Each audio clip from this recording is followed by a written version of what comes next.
শয়তানের কাজ হচ্ছে আমাদেরকে ভুল পথে নিয়ে যাওয়ার, আমাদেরকে ফুসলিয়ে ফাসলিয়ে ভুল কাজ করানোর। যখন আমরা কোনো ভুল ডিসিশন নিয়ে ভুল কোনো কাজ করে ফেলি, শুধু কিন্তু আমাদের সাফার করতে হয় না, আমাদের আশপাশের আমাদের পরিবারের সবচেয়ে কাছের মানুষগুলোকেও কিন্তু সাফার করতে হয়। এরকমই একটা ভুল ডিসিশনের কথা আজকে আপনাদের সাথে শেয়ার। আমার কথাগুলো শুনে হয়তো অনেকে বলবেন যে আপনি কি কন্টেন্ট তৈরি করার আর কিছু পান নাই, এরকম কন্টেন্টই কেন আপনি বেছে নিলেন?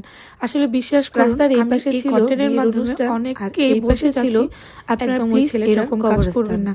কোনো জীবন শেষ করে দেওয়ার মানেই কিন্তু সব সমস্যার সমাধান না। তো চলুন আসল কথায় আসি।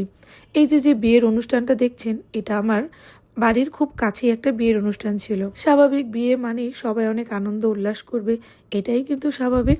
অস্বাভাবিক কোনটা হবে জানেন?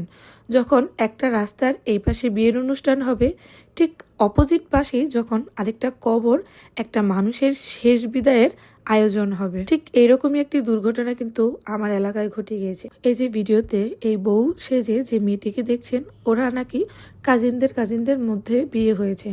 আমি পরে শুনতে পেলাম, সত্য মিথ্যাটা আমি জানি না, ওদের খুব কাছের একটা রিলেটিভের কাছ থেকে আমি শুনতে পেয়েছি যে ওরা নাকি দুজন লাভ ম্যারেজ করেছে, ওদের ফ্যামিলি মেনে নিয়েছে।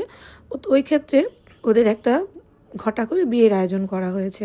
ঠিক অপোজিট পাশে যে ছেলেটা আত্মহত্যা করেছে, যার কবর করা হচ্ছে, ওই ছেলেটাই নাকি এই ছেলে আর মেয়েদের বিয়ের সাক্ষী ছিল। ঠিক একই দিনে যখন একটা ছেলে মেয়ের ভালোবাসার পূর্ণতা পেল, ঠিক অন্য আরেকটা ছেলে ভালোবাসার জন্য তার জীবন দিয়ে দিল। আমি আমার ভিডিওর প্রথমেই বলেছি যে শয়তানের কাজ হচ্ছে আমাদের দিয়ে ভুলভাল কাজ করানোর।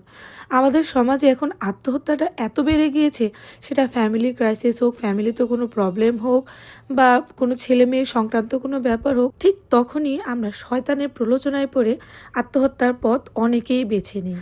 মহান সৃষ্টিকর্তা আমাদের সৃষ্টি করেছে, আমাদের জীবনে কম বেশি উঁচু নিচু থাকবেই।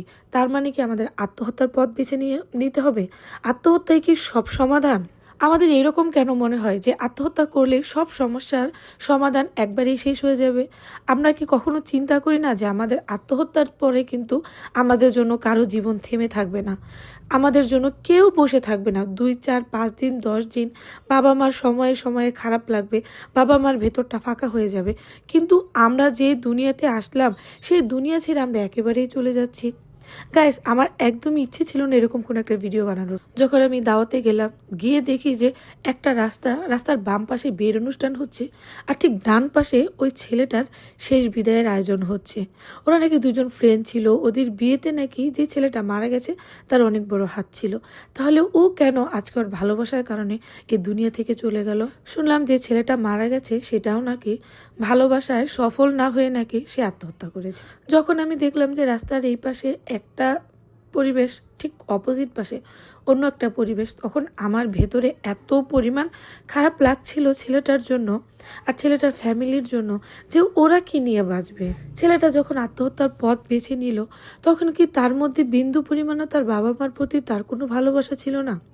সম্পূর্ণ ভালোবাসাই কি তার ওই মেয়েটার প্রতি ছিল? ছেলেটাকে ছোট থেকে বড় করা পর্যন্ত তার বাবা মার অবদানটা সে 1 মিনিটেই ভুলে গেল? তার জীবনের কোনো কৃতিত্বে কি তার বাবা মা ছিল না? আমি সবার উদ্দেশ্যে আমার স্বল্প জ্ঞানে একটা কথাই বলবো, দেখুন, আপনি, আমি বা অন্য কেউ দুনিয়া থেকে চলে গেলে কিন্তু আমাদের সাথে কবরের পাশে কিন্তু কেউ শোবে না। এমনিতেই তো আমাদের জীবনে পাপের শেষ নেই, তাহলে কেন আমাদের জীবনটা আমরা নিজের হাতে শেষ করে দিয়ে জীবনে আরো পাপের বোঝা নিয়ে দুনিয়া থেকে চলে যাব? কেন বাবা মাকে বা আমার আত্মীয় স্বজনকে এত কষ্ট দিব? কেনই বা আমরা আত্মহত্যার পথ বেছে নিব?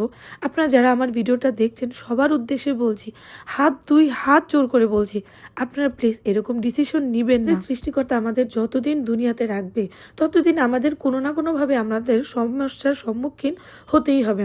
সমস্যার সম্মুখীন হলেই যে আমাদের জীবনের মায়া ত্যাগ করে আমাদের আত্মহত্যার পথ বেছে নিতে হবে, এটা কিন্তু সমাধান না। সমস্যার সমাধান কিন্তু আত্মহত্যা হতে পারে না, কখনোই হতে পারে না। আত্মহত্যাটা সম্পূর্ণই একটা শয়তানের প্রলোচনায় একটা শয়তানি কাজ। অতএব দুনিয়াতে যত বড়ই সমস্যা হোক, যত বিপদেই আপনি পড়েন, কখনোই আত্মহত্যার পথ আপনি বেছে নেবেন না। আমার এই ভিডিওটা কার কাছে কেমন লাগলো না লাগলো, আমার কাছে ব্যাপারটা খুবই দুঃখজনক মনে হয়েছে। মনে করলাম যে আমার এটুকু ভিডিও বানানোর কারণে যদি কারো একজনের উপকার হয়, সেটা হয়তো আমার ভাগ্যগুণে হবে। সবাই আত্মহত্যা থেকে দূরে চলে আসুন, সবাই ভালো থাকবেন, সুস্থ থাকবেন, এই শয়তানি কাজ থেকে দূরে থাকবেন।